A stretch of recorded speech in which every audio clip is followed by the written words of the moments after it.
არაერთხელ დავსვი უკვე ეს კითხვა, რომ როგორც 2023 წლიდან მოყოლებული გარედან მართული ადამიანები ამბობდნენ, რომ ამერიკის შეერთებულ შტატებში მოქმედი FARA-ს კანონში მხოლოდ და მხოლოდ მტრული ორგანიზაციების რეგისტრაცია ხდება. რეგისტრირებული არის ნაციონალური მოძრაობა. ისმის კითხვა, როდის გახდა ნაციონალური მოძრაობა ამერიკის შეერთებული შტატებისთვის მტერი ორგანიზაცია. აი, თვითონვე თავისავე დადებულ ნაღმებზე ფეთქდებიან ხოლმე ეს ადამიანები, თავისავე ნათქვამი უბრუნდებათ უკან და თვითონვე ამტკიცებენ, რომ არიან ჩვეულებრივი მატყუარები და ცრუპენტელები. დადასტურებული ფაქტი არის, რომ ნაციონალური მოძრაობა ფულს იხდის იმისათვის, რომ კონკრეტული ლობისტები ყავდეს და შემდეგ ამ ლობისტური საქმეებიდან გამომდინარე ვიღებთ, რომ თურმე მაგალითად ჯო ვილსონს ღამეები არ ძინავს საქართველოზე ფიქრით და ღირებულებებზე რომ გვესაუბრებოდა, როგორც პარლამენტის თავმჯდომარე მას ახსენა, თურმე ღირებულებები ფასში და ფულში გამოიხატება, ეს არის ზუსტად აგენტურის ბედი და აგენტურის მოცემულობა, რომ ისინი ყველაფერზე არიან წამსვლელები ქვეყნის ინტერესების საწინააღმდეგო და გარედან შეკეთებული განცხადებები ან პირდაპირ დიპსტეიტის მართული და დავალების შესაბამისად არის ხოლმე გაკეთებული, ან ამ ყველაფერში უბრალოდ თანხებია გადახდილი. ევროინტეგრაციის პროცესი გითხავთ, დაკუმენტირებთ 21 აგვისტო თქვენ ორ პოზიციას არ შეცვლით. სანაცვლოდ სასწორზე დევს ვიზა ლიბერალიზაცია. თქვენი პოზიცია ვიცით ჩვენ, რომ ეს ეროვნული ინტერესების არის თავდება. ეროვნული ინტერესი წარმოადგენს თითქმის ესეც ხო ვიზა ლიბერალიზაცია, რომ ამ სიკეთით ადამიანებმა ისარგებლონ. აი ახლა რა არის ნაკავთ, რა საფრთხე არსებობს, რა შეესაბამება? შეუძლებელია ერთ სიბრტყეზე იყოს დაყენებული მაგალითად ოჯახური ღირებულებების კანონი, სადაც აკრძალულია, რომლის მიხედვითაც აკრძალული არის ბავშვებში პროპაგანდა, LGBT პროპაგანდა, სადაც აკრძალული არის კანონით, რომ არასრულწლოვნებში არ შეიძლება სქესის შესვლის ოპერაციების ჩატარება, არ შეიძლება ბიოლოგიურისგან განსხვავებული ეგრეთ წოდებული სქესის თუ გენდერის ჩანაწერის გაკეთება ოფიციალურ დოკუმენტებში და ეს ღირებულებები არის ჩვენი ქართული იდენტობის ამსახველი, ამავდროულად ჩვენ გვაქვს გამჭვირვალობის კანონი, რომელიც ისევ და ისევ ჩვენი უსაფრთხოებისთვის და სუვერენიტეტისთვის არის მნიშვნელოვანი და მეორე მხარეს გვაქვს მოცემულობა ადამიანები დადგნენ თუ არა რიგში რამდენიმე დღის განმავლობაში იმისათვის, რომ იმოგზაურონ ევროკავშირში. ამ ორი მოცემულობის ერთ სიბრტყეში დაყენება წარმოუდგენელი არის და მათ შორის ევრობიუროკრატიამ ძალიან კარგად იცის, რომ ოჯახურ ღირებულებებზე იქნება ჩვენი ქვეყნის სუვერენიტეტისა და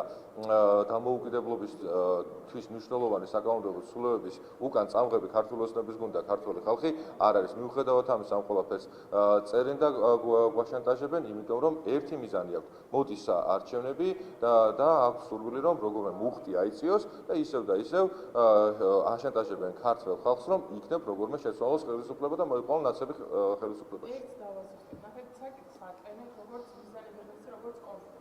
სინამდვილეში შეშეფრაში კონფლიქტი მარტო მოგზაურობა არის საჭიროება ადამიანისთვის, რომ ზოგი ამ დასაქმებული არის, ზოგი ამ დასაქმება საინტერესო საკითხია. ჯანმრთელობის მმართველი და ასე შემდეგ.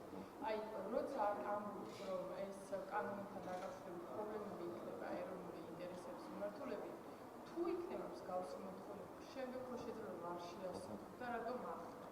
კი ბატონო, რაც შეეხება საქმიანობას, იმისათვის რომ ევროკავშირის წევრ ქვეყანაში ადამიანი დავსაქმდეს, ამისათვის საჭიროა სამუშაო ვიზა. სხვა შემთხვევაში დასაქმება კანონიერი გზით შეუძლებელია. რაც შეეხება სწავლას, სწავლისთვისაც საჭირო არის შესაბამისად ვიზის აღება, უვიზო მიმოსვლა ეხება ტურისტული მიზნით გადაადგილება. სხვადასხვა ადამიანები შეიძლება ამას სხვადასხვა ფორმით იყენებდნენ, მაგალითად ნახევარგანაკვეთზე საქმიანობისთვის ეს დასაშვებია, მაგალითად ზოგიერთს იყო საუბარი და პროვოკაციული განცხადებები, მაგალითად სამედიცინო მომსახურების მიღებასთან და არანაკლები სამედიცინო მომსახურების მიღება სხვაგანაც შეიძლება ურჯენტულ მდგომარეობაში და უმრავლეს შემთხვევაში სახელმწიფო თავად ეხმარება ბიუჯეტიდან ადამიანებს, რომ ის ოპერაცია, რომელიც საქართველოში არ ტარდება, სხვა ქვეყანაში იყოს ჩატარებული და ამ ყველაფერში დაფინანსებული იყოს ეს ყველაფერი ბიუჯეტიდან, რა თქმა უნდა. ერთი საკითხია, რომ როდესაც ჩვენ გვიყენებენ დაშანტაჟების სახით, ჩვენ დავიმსახურეთ თუ არა უვიზოთ მიმოსვლა ევროკავშირში. დიახ, დავიმსახურეთ და ამისთვის ყველაფერი გავაკეთეთ, განსხვავებით წინა ხელისუფლებისგან, რომელსაც საერთოდ არ აინტერესებდა ეს საკითხი. ეხლა რო ხელმოყრები მიღებულები საუბრობენ თავისუფალ მიმოსვლაზე. დიახ, ჩვენი დამსახურება არის ვაჭრობის ხელშეკრულებაც, ჩვენი დამსახურება არის ქართული ოცნების გუნდის და გატარებული მთელი რიგი რეფორმებისა უვიზო მიმოსვლას და ყოველწლიურად ჩვენ ვაკეთებთ ყველაფერს იმისათვის, რომ რაც არის სტანდარტი ამ შესაბამისობაში იყოს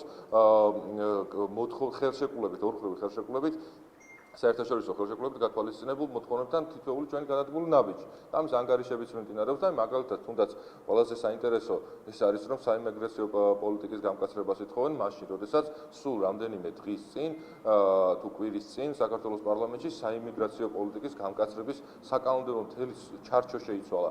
ყველაფერს ხედავთ, რომ ეს არის თითიდან გამოწვეული საფუძვლები მხოლოდ და მხოლოდ იმიტომ, რომ ქართულ ხალხს დააჯერონ, რომ საფრთხე ექნება თავისუფალ მიმოსვლას და ეს ყველაფერი არის ქართული ოცნების ბრალი და ეხლა კეთილი ნებია და ქართული ოცნება შეცვალოს. შანტაჟის აღარ არის, არის უბრალოდ ჩვეულებრივი მუხარა, რომელსაც საფუძვლად უდებს აბსოლუტური ნონსენსი.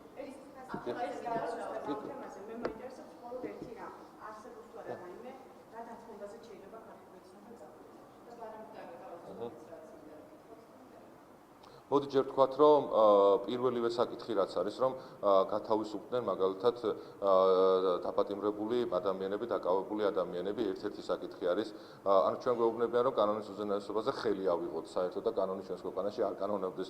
ჩვენ გვეუბნებიან, რომ ღირებულებებზე უარი ვთქვათ და რაც მნიშვნელოვანია ჩვენი მომავლისთვის და ჩვენი არსისთვის, როგორც ქართველისათვის და რომ ბავშვებში არ უნდა შეიძლებოდეს აკრძალული უნდა იყოს სქესის შეცვლა და პროპაგანდა, ამის ყველაფერი გავიწვიოთ უკან. გვეუბნებიან, რომ არ მოუთხოვოთ კაპიტან კიგაურს თანხების შესახებ ინფორმაცია თუ ვისგან ჩაერიცხა და რას მოახმარა და კიდევ არაერთი საკითხი. ეს ყველაფერი შავი თეთრზეა გაწერილი როგორც მცდელობა იმისა, რომ საზოგადოება აიძულონ, რომ აირჩიონ ის ხელისუფლება, რომელიც მოეწონება ევრობიუროკრატიას და შესაბამისად მათ მართველ deep state-ს. სხვა შემთხვევაში უბრალოდ არის მუხარის ერთი ჩვეულებრივი შემადგენელი ნაწილი და ერთი საფუძველი მაინც თქვა თითოეულ საკითხთან დაკავშირებით, თუ რატომ უბრალოდ არის საკითხი შემოგდებული, არავითარი ახსნით, ძალიან გავს ეს ყველაფერი ზუსტად იმ პრორუსის და რუსულის მიწევებას, რომელიც როგორც ამერიკის შეერთებული შტატების სადაზვერვო სამსახურის ხელმძღვანელმა აღნიშნა, ეს არის ეს ხელწერა სხვადასხვა ქვეყანაში ზუსტად ამ იარლიკების მიწევებით ხდება, ზუსტად იგივე მოცემულობა გვაქვს სამწუხაროდ ამ შემთხვევაშიც.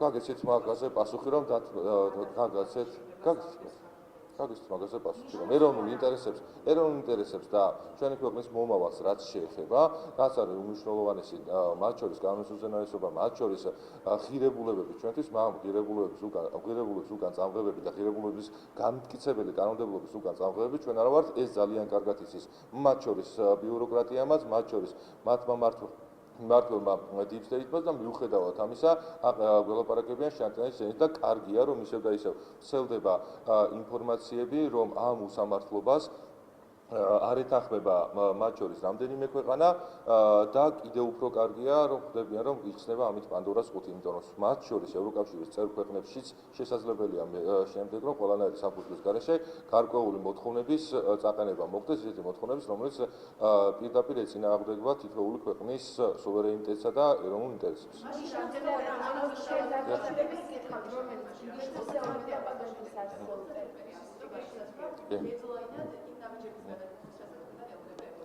კი ბატონო.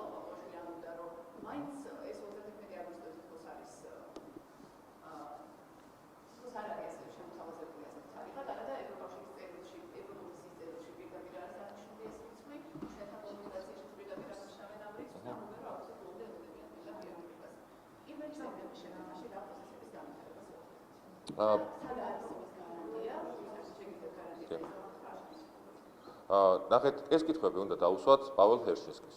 რატომ იღებს გადაწყვეტილებას ევროკავშირი თუ ევროკომისია და ჯერ გადაწყვეტილებასაც კი ვერა შეიკრიბნენ და დაასრულეს იმით, რომ მოდი დავწეროთ წერილი და ამით კიდევ ერთხელ დავაშანტაჟოთ ქართველი ხალხი და ქართული საზოგადოება. კიდევ ერთხელ ვამბობთ, რომ კარგია, რომ არსებობენ რიგი ქვეყნები, რომელსაც კეთილგონიერება და უბრალოდ გონიერება ჯერ კიდევ არსებობს და ფაქტებზე შეუძლიათ მსჯელობა და ვერ იტყვიან, რომ თეთრზე შავია და რაზეც საუბრობენ თუნდაც დემოკრატიულ უკუსლაზე, ისევ და ისევ თქვენ თვითონვე ახსენეთ პარლამენტის თავმჯდომარის გუშინდელი განცხადებები და ნათქვამი 61 ქვეყანასთან აქვს ევროკავშირს უვიზო მიმოსვლა. ამ 61 ქვეყნიდან რომელ ქვეყანაში არის ჩვენზე უკეთესი თუნდაც უკეთესად ადამიანის უფლებები დაცული. ჩვენ დიახ პატივს ვსვემთ ყველა ქვეყანას, ამავდროულად ჩვენი ქვეყნის განვითარება გვინდა და ჩვენი ქვეყნის ინტერესების დაცვა გვინდა, მათ შორის ადამიანის უფლებების დაცვის თვალსაზრისით და როდესაც არის აბსოლუტური ტყუილი, მაშინ საპასუხო ზუსტად ეს არის მოცემულობა, რაღაცას დაგაბრალებენ, რაღაცას დაგაშანტაჟებენ და შენ თვითონ უნდა გასცე ამ ყველაფერს მერე პასუხი და კითხვები წესით გონიერ ადამიანს და ამ ქვეყნის სამშობლოს მოყვარულს ადამიანს უნდა ჰქონდეს არა ქართული ოცნების წარმომადგენლებთან, ქართულ ხალხთან, რომელზედაც სხვათა შორის თქვეს, რომ 1,100,000 ადამიანის ბრალია, რომ ევროკავშირთან ურთიერთობა არის გაუარესებულიო. კეთილი ინებონ ადამიანებმა, ვინც მოიწერეს, მათ შორის კალბატონმა კალასმაც, კეთილი ინებოს ბატონმა ელჩმაც ერჩინსკიმაც და საზოგადოების წინაშე ერთხელ მაინც თქვან სიმართლე, თუ რატომ აქვთ ასეთი გაშმაგებული ზეწოლა ქართულ საზოგადოებაზე და რა მიზნებისთვის არის ეს ყველაფერი შემდეგ გამოსაყენებელი.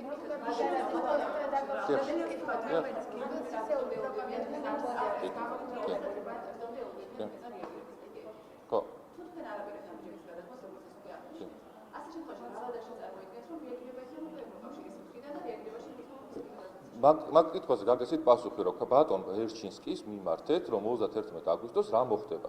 არც არაფერი არ მოხდება 31 აგვისტოს, იმიტომ რომ არავითარი პროცედურა ამასთან დაკავშირებით არ არსებობს. რომ 31 აგვისტოს რაღაც შეიძლება მოხდეს. ასე არ მოქმედებს ევრობიუროკრატია.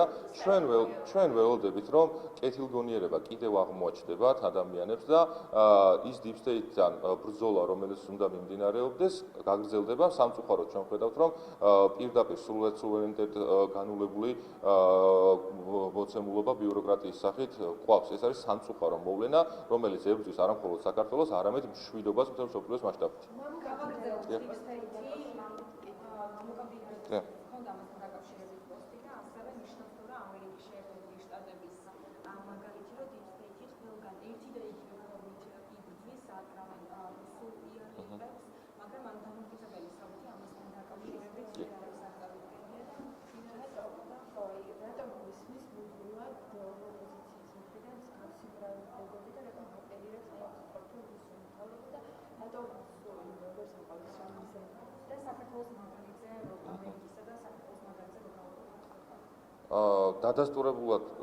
დადასტურებული ფაქტია, რომ deep state-ი ებრძოდა ადამიანს და ებრძვის ადამიანს დონალდ ტრამპს, პრეზიდენტს, რომელიც არ აწყობს deep state-ს, რომელსაც ბრძოლა გამოცხადებული ამ ძალებთან და მარტივად მიიღეს გადაწყვეტილება, პრორუსის იარლიკი მიაწებეს და შემდეგ მასვე მოთხოვეს, რომ თავი ემართლებინა. ზუსტად იგივე მოხდა საფრანგეთში, იგივე მოხდა გერმანიაში, მოლდოვაში, უნგრეთშიც იგივე ხდება, სერბეთში იგივე ხდება. საქართველოს ხომ საერთოდ ლაპარაკი არ გვაქვს 2011 წლიდან მოყოლებული ქართული ოცნების გუნდის საწინააღმდეგო ცდილობენ რომ პრორუსობა დააბრალონ ეხლა 51,000-ზე მეტ ქართული ოცნების წევრს და 1,100,000-ზე მეტ ქართული ოცნების მხარდაჭერას. ეს არის მარტივი ხელწერა, როდესაც არ გაქვს არავითარი სათქმელი, აუცილებელი არის რომ არსებობდეს მტრის ხატი და ამ მტრის ხატის საწინააღმდეგოდ მტრის ხატიდან გამომდინარე კონკრეტულ ადამიანებს უნდა დააბრალო რომ არიან მტრები. ზუსტად იგივე ხდებოდა ბოლშევიკურ საბჭოთა კავშირში, როდესაც ხალხის მტრებად გამოაცხადებდნენ ადამიანებს და შემდეგ გადაასახლებდნენ ხოლმე ციმბირში თუ ხრედნენ თან ოჯახებიანად. ზუსტად იგივე ხდებოდა გებელსის შემთხვევაში, ნაცისტურ გერმანიაში და ფაშისტურ იტალიაში, რომელიც გაიარა ევროპამ და უარი ითქვა ნათქვამი. უარია ნათქვამი წესით და რიგით, მაგრამ სამწუხაროდ ჩვენ ვხედავთ, რომ გებელსისეული და ბოლშევიკური რიტორიკა სამწუხაროდ კვლავ არსებობს და ამის მაგალითია deep state-ის მიერ პირდაპირ იარლიკების მიწევებები და ტყუილების დაბრალებები. მიზანი ერთი შეხედვით მარტივი, მაგრამ შემზარავია. ადამიანებს აქვს სურვილი, რომ deep state-ის მართულ ადამიანებს, რომლებიც მარიონეტები არიან, მოულოდნელად ასრულებენ დავალებას, რომ სხვა ადამიანები გააშავონ, არაფრით არ დაგიდგებენ ადამიანის უფლებას, ადამიანის ღირსებას, შეუძლიათ რომ ფეხქვეშ გათელონ, დააბრალონ ისეთი რამე, რაც ნებისმიერი ადამიანისთვის არის შეურაცხყოფელი, მიაწევებენ კონკრეტულ იარლიკს და შემდეგ თვითონვე ამართლებინებენ თავს. ზუსტად ამის საწინააღმდეგოდ იყო რამდენიმე კვირის წინ, როდესაც საქართველოს პარლამენტმა მიიღო სრულებები და არა თავის მართლება არის ეხლა სასამართლოში აუცილებელი, არამედ დამბრალებელმა უნდა ამტკიცოს, რომ მის მიერ გაკეთებული განცხადება არის სიმართლე. კიდევ ერთი მაგალითი იმისა, რომ ჩვენ ვებრძვით ჩვენს წინააღმდეგ ბომბარდულ დიდების უზარმაზარ მანქანას. დავსრულებინოთ და შემდეგ.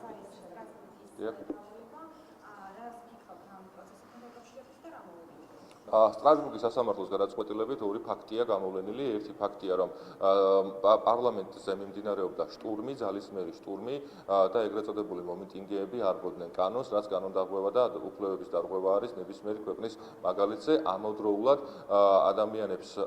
ადამიანებმა დაკარგეს ამ ძალადობრივი აქციის მიმდინარეობის დროს მაგალითად თვალის სხეულის დაზიანებები მიიღეს, რომელსაც წარუშველი კვალი აქვს დატოვებული და ეს საკითხები საჭიროებს აუცილებლად გამოძიებას და ზუსტად ისე როგორც პასუხისმგებლიან ხელისუფლებას და სახელმწიფოს შეეფერება მიმდინარეობს გამოძიება, რომელზედაც აუცილებლად უნდა იყოს ყველა კითხვაზე პასუხი გაცემული და გულზემჯიხის ცემით რომ ამობდა ხოლმე მაშინდელი შინაგან საქმეთა მინისტრი გიორგი გახარია, რომ ყველაფერზე პასუხისმგებლობას მე ვიღებო, გამოძიების ფარგლებში ნახოთ თუ რაზე იღებს და რეალურად პასუხისმგებლობას ეს ადამიანი და თვითონვე აქვს გაცხადებული, რომ მას ჰქონდა კომუნიკაცია სხვადასხვა უცხოელ ადამიანებთან უშუალოდ აქციის მიმდინარეობის დროს. კეთე, თქვენ ხომ გითხეთ, მოდი შევარდნოთ მას კითხვას და მე თქვენ დაგიბრუნდებით ისე. პროკურატურაში გრძელდება კონკრეტ გამოძიების პროცესი, გულისხმობ ჩორჩანის ეპიზოდს.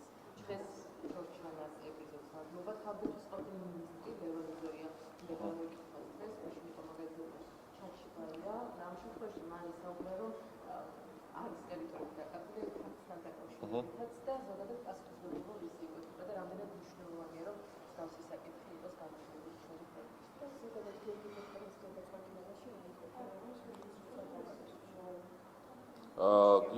გიორგი გახარია არეულია თავისავე ნათქვამებში, გაქცეულია ქვეყნიდან და გაურბის ყველანაირ პასუხისმგებლობას, არა დაამბობს, რომ ყველაფერზე პასუხისმგებელი მე ვიყავიო, მაგრამ მოდი დააიღოს მაშინ ამ ადამიანმა პასუხისმგებლობა იმ მილიონ კვადრატული მეტრის დაკარგვაზე, რომელიც ისევ და ისევ მისი გამოისობით მოხდა, მის რომ არ ყოფილიყო და მას რომ პროვოკაციულად შაგუშაგოები არ ჩაიდგა, ეხლა ჩორჩანას მიმდებარედ მცხოვრებ ადამიანებს ექნებოდათ შესაძლებლობა, რომ ამ ტყით ესარგებლად და არა მხოლოდ ამ დღეზეა უბრალოდ საუბარი არ არის ჩვეულებრივად ტყით, ეს არის შემთხვევა, როდესაც 2008 წლის შემდეგ და ქართული ოცნების ხელისუფლების მმართველობის დროს პირველად დაიკარგა ტერიტორიები, ამაში ბრალი მიუძღვის ბატონ გიორგი გახარიას, რომელსაც რა თქმა უნდა პასუხისმგებლობის აღებაც არ უნდა და საგამოძიებო კომისიის მიმდინარეობის დროს ამ საკითხთან დასმულ კითხვებზე, ყოველ დასმულ კითხვაზე სულ სხვადასხვანაირ პასუხებს სცემდა და დავესესხოთ უკვე ისევ და ისევ კომისიის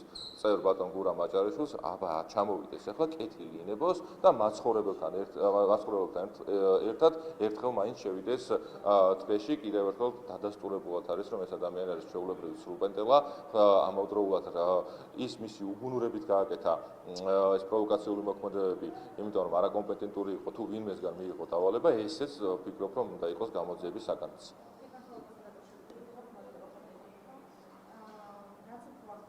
რამდენიმე კითხვა და უნდა გავიდეთ ორი დავისვათ.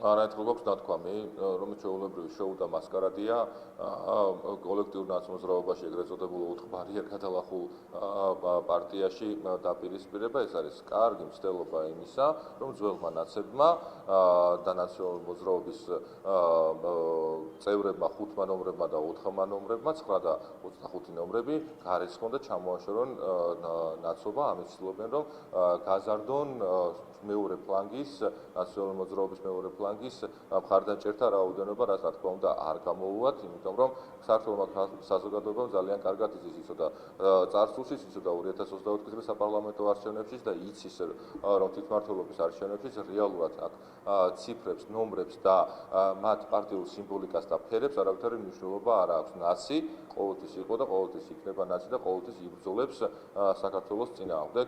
თუ ასეთი იქნება დავალება გარედან და სამწუხაროდ ხედავთ რომ ზუსტად ქართული ხალხის და ინტერესების საწინააღმდეგო დავალებებს იღებენ ეს ადამიანები. თეატრალთან დაკავშირებით და რომ გითხოთ, თეატრალური უჩივის განმკაშრებულია, თუმცა საგამოძიებო კომისიის თავმჯდომარე არ უარყოფს, რომ მამამისი სიკვდილით სჯიდა, სიკვდილს სჯიდა, რამდენიმე ადამიანი დაობს მხოლოდ რაოდენობაზე, რამდენი ადამიანის აღქმის გადაწყვეტილება მიიღო ავთანდილ სულუკიანმა. რამდენად სწორი არის სულუკიანის საარჩევი, ის რასაც ნანუკა წერდა წლების წინ, იდო სხვადასხვა მედიებზე, ვებგვერდებზე, ვიკიპედიაში და რატომ აიჩა მაინც და მაინც შორშოლიანი და რატომ არ უჩივის მაგალითად იმ საიტებს ან იმ ჟურნალისტებს ან იმ ადამიანებს როდის იდო? ინტერნეტში ავრცელებდა სხვადასხვა დროს. გებათ, კარგით. მოდით ჯერ ვთქვათ, როგორი ამორალური უნდა იყო, როდესაც აბსოლუტურად გული მოიფიქრო, ადამიანები ცოცხლები იყვნენ და ამ ადამიანების დახვრეტაზე დააბრალო კონკრეტულ ადამიანს. ეს რამე გვახსოვს, კი, მაგალითად 2004-2012 წლებში იჯდა სასჯელ ახსნილების დაწესებულებაში ადამიანი, რომელსაც კვლელობა ჰქონდა ბრალად და მსჯავრად, ხოლო ეს ადამიანი მოკლული მეორე ფლიგელში იხდიდა სასჯელს. აი ესეთი მოცემულობაც ჰქონდა. ზუსტად იგივე მოცემულობა არის ახლა შევიძლიათ, რომ ისევ და ისევ მარტივად ადამიანებს და ყველაფერი დააბრუნონ და ამაზე პასუხისმგებლობის აღებაც არ უნდათ. აი ახლა ქალბატონმა ნანული, ნანა, ნანუკა ჟორჟოლიანმა არ ვიცი მისი სახელი ეხლა ამჯერად რა არის, თვითონ ადგენს და თვითონ ამტკიცოს, რომ ქალბატონი თეა წულუკიანის მამას აქვს მიღებული გადაწყვეტილება 25 ადამიანის სიკვდილის დასჯასთან დაკავშირებით და ეს ადამიანები სიკვდილით არიან დასჯილებში.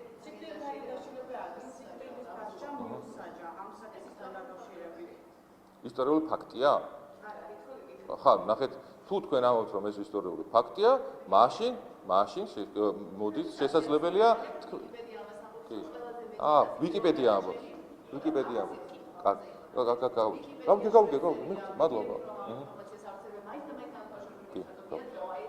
ვიკიპედია რომ წყაროთ არ შეიძლება იყოს გამოყენებული, წესით გონიერ ადამიანს ამის შეხსენება არ უნდა სჭირდებოდეს. ამავდროულად ვიკიპედიაში იმდენი არასწორი ინფორმაცია წერია, რომ აუდგეთ და ეს ყველაფერი ვისაუბროთ ადამიანებმა, მაშინ გამოდის, რომ ჩვენ ვართ ელემენტარულად არაინფორმირებულები და უბრალოდ სხვა სიტყვებს აღარ ვიტყვით. და ამავდროულად, როდესაც ადამიანი გადაუმოწმებლად აღწევს სოციალურ ქსელით იქნება თუ ნებისმიერი სხვა ფორმით კონკრეტულად ერთი ადამიანის მიმართ ბრალდებებს და ოჯახის მიმართ უმძიმეს ბრალდებებს, მათ შორის უნდა ჰქონდეს მზაობა, რომ საკუთარ ნათქვამზე პასუხი აგოს. თითოეული ადამიანის მიერ ნათქვამი სიტყვა არ არის ეს ჩვეულებრივი სიტყვა, ყველა როდესაც ვსაუბრობთ, უნდა გავიაზროთ, რომ ჩვენს მიერ ნათქვამ სიტყვებზე ვართ პასუხისმგებლობები.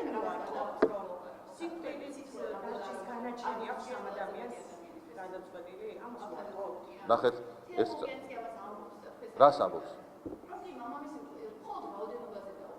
ეს ხო ქალბატონი, წაკითხული გაქვს არჩელი? არა, ერთი წამთ. თქვენ წაკითხული გაქვთ თუ არა სარჩელი? ვის ნათქვამი? დიახ, და რა ნახეთ? ეს არის თქვენი, ეს არის თქვენი აღქმა, თქვენი შეფასება, რომლის უფლება რა თქმა უნდა გაქვთ, რომ გქონდეთ. კი ბატონო, და აფასეთ როგორც გინდა და მე უკვე ამ თქვენი შეფასებების და მათ შორის არასწორი ინფორმაციის გავრცელების გამო თქვენსავე ტელევიზიებს უკვე უწევთ ხოლმე პასუხისმგებლობის აღება. მათ შორის თქვენ ტელევიზიასაც, თქვენს ტელევიზიასაც დადასტურებულ ფაქტა გვაქვს. არ გამოგნებით. ნახეთ ფაქტია, უკაცრავად. ქალბატონო ხატი, ნახეთ უკაცრავად რა. გცემთ პასუხს. ერთის ტელევიზიას, მეორეს ტელევიზიას, ფორმულას, TV პირველის, მთავარის დადასტურებულად არიან არასწორი ინფორმაციის გამავრცელებლები, რომელიც დადასტურებულად ვიცით, რომ მიღებული არის გადაწყვეტილება კომუნიკაციების კომისიის შემდეგ და თქვენი ორგანიზაციები ყოველთვის სიცრუებს ავრცელებენ. დანარჩენ საკითხებთან დაკავშირებით დებატებში ვართ. დებატებში ნახეთ მარტივად კი კი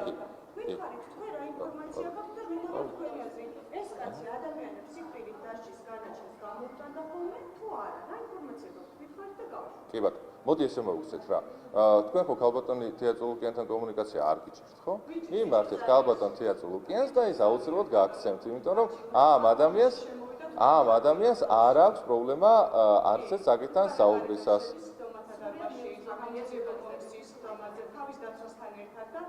უპირატესობას მას ვერ ხედავთ ვერც ვერაფერში. წერილობით მიმართეთ და გაგცემთ ზემოთ პასი. კი, აუცილებლად. და სტანდარტი დაიცავით ხოლმე. კარგი იქნება ესეც. და ვისაც კითხავს აი მაგაზე უკვე კამერების გვერდით ცალკე შემიძლია მოგესაუბროთ რა არის სტანდარტი. მათ შორის გუშინაც გახსენეთ სტანდარტის თაობას და ჩვენი შეთანხმების თაობაზე კიდეც. დავასრულეთ? ნუ შეხვედრა დამეწყო უკვე საერთოდ. რამდენი დამისვით? კი ბატონო. კარგი კითხვაა. კი. კი ბატონო. ეუთო უდრის ბოლო დასკვნა და ბოლო გადაწყვეტილება რა შეეხებოდა საქართველოს თაობაზე საზოგადოება ხომ კარგად იცის. ეს იყო არჩევნების შედეგები, სადაც საუბარია, რომ არჩევნები შედგა 2024 წლის საპარლამენტო არჩევნები, სადაც ადამიანებს ჰქონდათ შესაძლებლობა, რომ თავისუფლად გამოეხატათ თავიანთი ნება, სადაც მითითებულია, რომ ხელისუფლება ყავს საქართველოს, რომელსაც ურთიერთობას და კომუნიკაციას, საქმიანობას გააგრძელებს ეუთო უდრი, მაგრამ ეუთო უდრის მიერ მიღებული დასკვნა არც ეთმა, კიდევ ერთხელ ვამბობ, არც ეთმა საერთაშორისო სხვა ორგანიზაციამ თუ მათ შორის ბიუროკრატიის წარმომადგენელმა არ გაიზიარა. მათ შორის ევროპარლამენტის წევრები თუ კომისრები აკეთებენ განცხადებას, რომ არ ცნობენ საქართველოს ხელისუფლებას და ამით რეპუტაციულ ზიანს აყენებენ, შეურაცხყოფას აყენებენ ეუთო უდრის იმიჯს. ეს ერთი ნაწილი, როდესაც მოხდება ამ ორგანიზაციის იმიჯის შელახვის ფაქტები, როდესაც არ იქნება, უკეთესი იქნება ისე და ისევე უთოსვისაც და მათ შორის იმიჯის შემლახველი ადამიანებისათვის. და ამავდროულად კიდევ ერთი საკითხი, რომ სასამართლო სხდომების მონიტორინგი რას ნიშნავს? ანუ რა გამოდის, რომ ვიღაც უნდა მოვიდეს უცხოელი სახელი და გვარის მქონე ადამიანი და სასამართლო საქმიანობაში უნდა ჩაერიოს? ზუსტად იგივე ხო ვნახეთ მაგალითად ელჩები, საელჩოს წარმომადგენლები როგორ ესწრებოდნენ სასამართლოს სხდომებს. კარგად გაითავისოს ყველა, რომ სასამართლო არის ხელისუფლების იშტოს, რომელშიც ჩარევაც არც ერთ სხვა დანარჩენს არ აქვს უფლება, არც ერთ ადამიანს არ აქვს სასამართლო საქმიანობაში ჩარევის შესაძლებლობა და ამავდროულად თუ ვინმეს აქვს სურვილი, რომ სასამართლო გადაწყვეტილება გაასაჩიროს, შეუძლია გაასაჩიროს შემდგომ ინსტანციებში და ამავდროულად შეუძლია გაასაჩიროს სტრასბურგის სასამართლოში. მაგრამ გარწმუნებული ვართ, რომ პოლიტიკური სასამართლო პროცესების იარლით მიწევებული საქმეები, რომელიც მერე მიდის ხოლმე სტრასბურგის სასამართლოში, ყოველთვის საქართველოს გამარჯვებით სრულდება და ყოველთვის მარცხდებიან ამ იარლითის მიწებულ ადამიანები.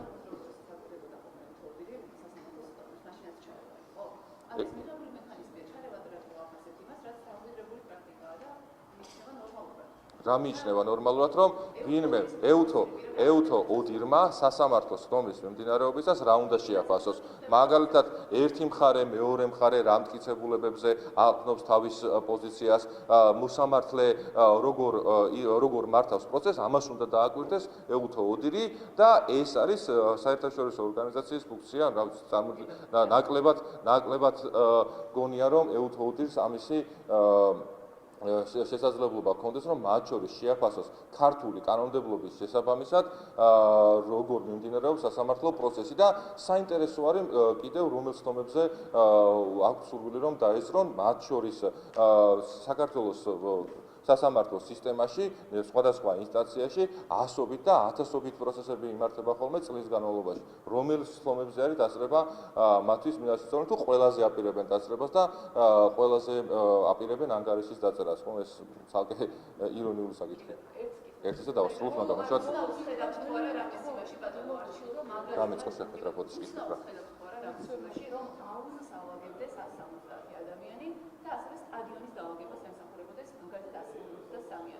წარმოდგენა რომ აქვს ასეულოთ. საუბრობ მისტიაზე, სადაც როგორც აღმოჩნდა, ეს მუნიციპალიტეტიდან გამოთხოვილი ინფორმაცია აუგებს 170 ადამიანი და სტადიონს 150. წარმოდგენა რომ აქვს ასე საუბრობთ. როცა შევძლებ რომ მე თვითონ გავეცნო, მე თვითონ გადავამოწმო და დავწმუნდე რომ თქვენს მიერ ნათქვამი არის სიმართლე, მას შემდეგ შემეძლება რომ გავცეთ პასუხი. მაგიტომ ვეუბნებთ, რომ ეს მუნიციპალიტეტის ამას ამბობთ თქვენ, ხო? ნახეთ, ამას ამბობთ თქვენ. და მე არ ვენდობი ფორმულას მიერ გავრცელებულ არც ერთ ინფორმაციას. არა, სხვა უკაცრავთ. უკაცრავთ. არა, ჩემი აზრითაც არა. ალბათ ნახეთ. კი ბატონო, ნახეთ. ის რომ თქვენ რაღაცას ამბობთ, ჩემთვის არ არის ეს აბსოლუტური ჭეშმარიტება. მე მინდა რომ ნახო, გავეცნო მე თვითონ და შემდეგ მექნება ამაზე გაკეთებული შემიძლია რომ გავაკეთო განცხადება. ამავდროულად რაც შეეხება ზოგად კონტექსტში, ისევ და ისევ საქართველოს პრემიერ-მინისტრის ინიციატივით და საქართველოს პარლამენტის მხარდაჭერით ოპტიმიზაციასთან დაკავშირებული არაერთი გადაწყვეტილება იქნა მიღებული, რომლის ფარგლებში სულ თქვენ ახევთ წინ დაახლოებით 52 მილიონი ლარის ეკონომია შესაძლებელია რომ მოხდეს და მოხდება საქართველოს ბიუჯეტიდან. ამიტომ საქართველოს ხელისუფლება ქართული ოცნების გუნდი ყველაფერს აკეთებს რომ როდესაც მართლობა ხდება და საჯარო სამზერო მომსახურება მიეწოდება ნებისმიერ ადამიანს, ეს იყოს მეტად ეფექტური და ამავდროულად მათ შორის დაიჯოგოს ხარჯებიც. ერთ აუცს 70 კაცი იმსახურება, ამაში არანორმალურია. რა ვიცი, ნახეთ ერთად. ერთსა და იმავე კითხვაზე გაგესით ორჯერ ერთ და იგივე პასუხი. არ გაკმაყოფილებთ? კი ბატონო, გაუშვით ის კითხვა თქვენ. არ ვენდობი დიახ. არა, ამას მეუბნებით, ნახეთ, თქვენ მეუბნებით რომ ესტიის მუნიციპალიტეტი რაღაც ინფორმაციას ავრცელებს. წარმოდგენა არა მაქვს თქვენს მიერ ნათქვამი და გაჟღერებული სიტყვები არის თუ არა სიმართლე და პირიქით მაქვს დადასტურებული ფაქტები, რომ ფორმულას მიერ გავრცელებული ნიუსები, მათ შორის საინფორმაციო გადაცემებში გავრცელებული ინფორმაციები არის ტყუილი დეზინფორმაცია, არ გვაქვს ყველანაირ სტანდარტს და ეს დადასტურებული არის მათ შორის კომუნიკაციების კომისიის მიერ. და რა გავაკეთო? ჩვეულებრივი დეზინფორმაციის გამავრცელებისგან მიღებული ინფორმაცია ჩემს სანდო არ არის. გადავამოწმებ და გეტყვით. როგორ კითხვა და უნდა წავიდე აუცილებლად. არა, ბოდიში რა უხერხულია მეულდება 10 ადამიანი და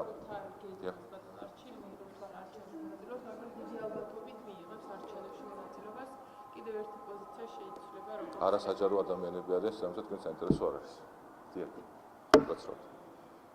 ანალიზისთან დაკავშირებით გეკითხებით, თვითმმართველობის არჩევნებში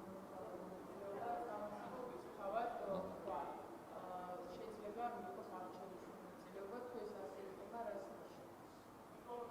ქალბატონი ანადოლიძე ხან რომელ პარტიაში არის ხოლმე, ხან რომელ პარტიაში, მათ შორის 21 წლის არჩევნებში მის პარტიას ჰქონდა მიღებული გადაწყვეტილება და შემდეგ რა მოხდა და რატომ დატოვა მისმა პარტიის წარმომადგენელმა თბილისის საკრებულო და რატომ შევიდა სხვა, ისიც კარგი იქნებოდა თავის ამორჩეულებისთვის, რომ აეხსნა ზოგადად ნაკლებად მნიშვნელოვანია ქალბატონი ანადოლიძე მიიღებს თუ არ მიიღებს მონაწილეობას საერთოდ არჩევნებში და თვითმმართველობაში. ამას არ აქვს მნიშვნელობა არც ქართული ოცნების გუნდისთვის და არც საზოგადოებისთვის მნიშვნელობა, იმიტომ რომ ჩვენ ვაპირებთ რომ 64 მუნიციპალიტეტში დამაჯერებლად მივიღოთ. დანარჩენი ყველას აქვს შესაძლებლობა, ვინც კანონით გათვალისწინებულ მოთხოვნებს დააკმაყოფილებს, შესაბამისი რეგისტრაციას გაიარონ და თუ მიიღებენ ხმების საჭირო რაოდენობას, მათ შორის ყავდეთ საკრებულოს წევრებს.